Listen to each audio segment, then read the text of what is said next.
I have many old watches with radium and tritium luminescent dials in hands. I'd really appreciate a video, thanks.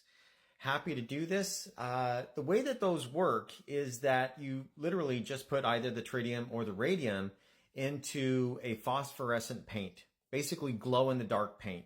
So if you have glow-in-the-dark paint, you show it, you expose it to light, it then glows in the dark. It re-emits that light that came from the light at a different wavelength, much slower.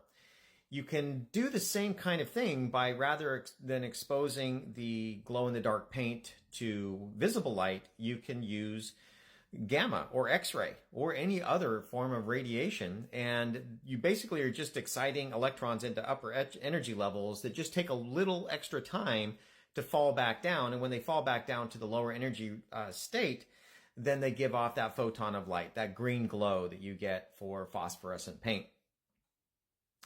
And these were used in many applications about a century ago for radioluminescence dials for aircraft. When you didn't have little LEDs in there back in World War II, you wanted to be the pilot to always be able to see the display even in the dark, and so you would use these radioluminescent dials. And that allowed them then to always see it. They were always glowing in the dark. So in visible light, regular daylight, you'd be able to see it, the little green markings and so forth. But then the same could be done with a regular watch, a personal watch. And there's a really scary story behind these, and that's the radium dial painters. Back when these were first being produced, there were a number of women that would literally take these very fine paintbrushes and paint the numbers and the images on the dials. And when they were doing that, this paint was doped with radium.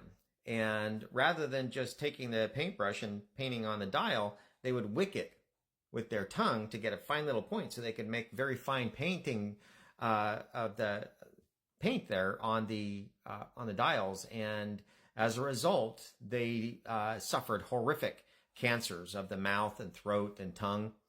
And it was a big lesson on internal dosimetry.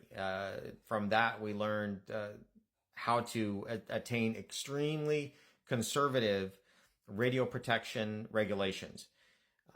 But a lot of that instrumentation is still out there, and it's still available, say on eBay or something like that. But if you were to buy that new, it would require an NRC license. You would not be able to get that without a appropriate training to know how to control that.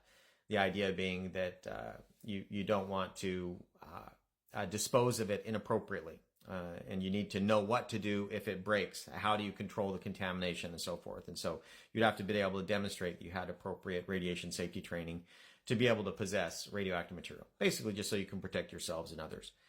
So thanks for that question. I hope that's what you were looking for in the video. I hope everybody learned something, and I hope you have a good day. Thanks for watching. Bye.